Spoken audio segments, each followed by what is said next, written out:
Hello বন্ধুরা, কেমন আছেন আপনারা? তো আজকে আমি হাজির হয়েছি একটি ভিডিও নিয়ে। যদি আপনাদের কারো কম্পিউটারের ব্যাকআপ ড্রাইভারের ব্যাকআপ নিতে ইচ্ছা করে, তো আপনারা হয়তো জানেন না কিভাবে সেটা করবেন। তো আজকে আমি সেই প্রসেসটি দেখাবো। আপনার যদি নতুন করে উইন্ডোজ সেটআপ দিতে ইচ্ছা করে, তাহলে আপনি হয়তো যেগুলো ড্রাইভার ইনস্টল করা আছে সেগুলো হয়তো খুঁজে পাচ্ছেন না, অথবা ডিলিট হয়ে গেছে। তো আপনি সহজেই কিন্তু এই ড্রাইভারগুলোর ব্যাকআপ নিয়ে আপনার স্টোরেজে রাখতে পারেন এবং নতুন উইন্ডোজ সেটআপ দেওয়ার পর সেটা আবার রেস্টোরও করতে পারেন। তো কথা না বাড়িয়ে আমি আসি নাহিদ, আর আপনি দেখছেন টেক2 চ্যানেল। তো ফিরছি ইন্ট্রোর পর।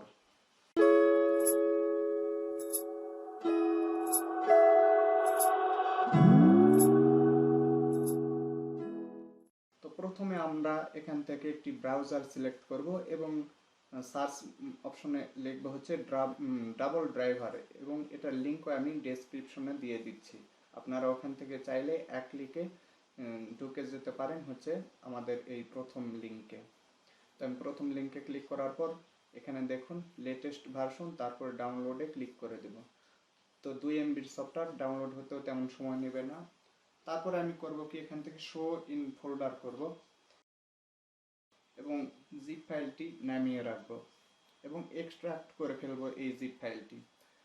তো তারপর যে ফোল্ডারটি আসবে এখান থেকে আমরা ডিডি নামের যে ফাইলটি আছে সেখানে রাইট ক্লিক করে রান অ্যাজ অ্যাডমিনিস্ট্রেটরে ক্লিক করব। তো তারপর দেখুন এখানে ব্যাকআপ নামের যে অপশন আছে এখানে আমরা ক্লিক করব সিম্পলি এবং স্ক্যান কারেন্ট সিস্টেম করে নেব এবং আমাদের যেগুলো ড্রাইভারগুলো দরকার হবে সেগুলোতে আমরা টিক চিহ্ন দিয়ে ব্যাকআপ নামে ক্লিক করব এবং এখান থেকে আমরা যেখানে রাখবো এই ব্যাকআপ ফাইলগুলো সেটা সেই ফোল্ডার সিলেক্ট করে ওকেতে ক্লিক করব। তারপর এখান থেকে আমরা ব্যাকআপ নামে ক্লিক করে দিব। তো সিম্পলি কয়েক মিনিট হয়তো সময় লাগবে। তো জাস্ট আপনারা একটু ধৈর্য ধরে দেখবেন যে এটা কিভাবে হয়।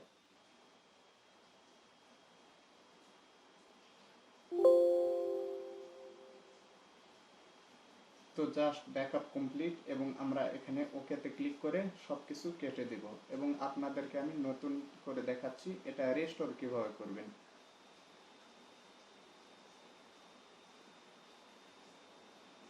এখান থেকে আমরা ডবল ডিতে আবার ক্লিক করব এবং তারপর হচ্ছে এখানে আমরা যে রেস্টোর নামের যে অপশনটি আছে সেখানে ক্লিক করব।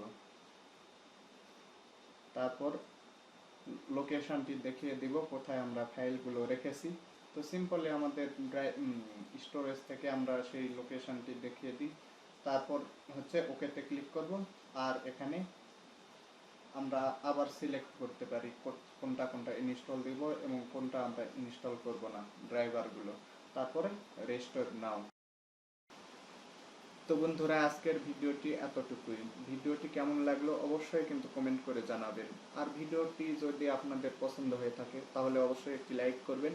আর হ্যাঁ, চ্যানেলটি সাবস্ক্রাইব করবেন এরকমই প্রয়োজনীয় সব ভিডিও পাওয়ার জন্য। তো দেখা হচ্ছে পরবর্তী কোনো ভিডিওতে। আজকের মতো এখানেই, টাটা।